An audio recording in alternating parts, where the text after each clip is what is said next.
মালদার গাজলে চাঞ্চল্যকর ঘটনা। মাকে পিটিয়ে খুনের অভিযোগ উঠল একমাত্র গুণধর ছেলের বিরুদ্ধে। নিজের মা ছেলেকে কষ্ট করে ছোটবেলা থেকে মানুষ করেছেন, সেই ছেলের বিরুদ্ধে মাকে খুন করার অভিযোগ উঠেছে গুণধর ছেলের বিরুদ্ধে। মালদার গাজল ব্লকের আলাল গ্রামের ঘটনাটি ঘটেছে 22 তারিখ সকালে। অভিযুক্তকে ওই যুবক অভিষেক দাস সরকারকে গ্রেপ্তার করেছে গাজল থানার পুলিশ। শুক্রবার রাতে ওই গ্রামে পুলিশ তদন্তের জন্য যায়।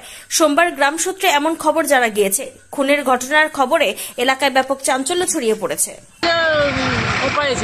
এটাই শুনেছি। আর কি দিয়ে কপিয়েছে ওটা তাও জানি না।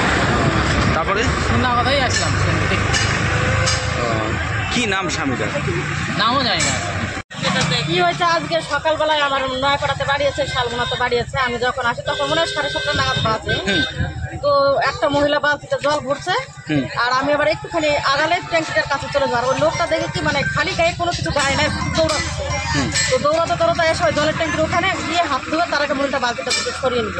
তো ওখানে গিয়ে মুখ টুক হাতটা ধুলো, আর দেখি সারা গায়ে ওর রক্ত মাখানো, পায়ে টাইপ প্যান্ট ভরা, একবার সব জায়গায় রক্ত। তারপরে ওখানে হাত মুখ ধুয়ে আবার ওইদিকে ওই রাস্তায় সোজাই চলে গেল একবার মাঠে। এটাই দেখলাম। কটা বাজছিল? 7:30টার দিকে না? মানে এটা কোথায় হয়েছে ঘটনাটা? নিজের ঘরে হয়েছে। আমি এখান থেকে শব্দ পেয়ে মাকে খবর দিচ্ছি এই মাত্র, তাছাড়া আর কিছুই জানি না। তারপরে ওর মা মানে স্বামী স্ত্রী ওরা তো স্বামী স্ত্রী আছে, স্বামী স্ত্রী বন্ধ। আচ্ছা। তারপরে কি নিয়ে গন্ডগোল জানা গেছে? না জানি না।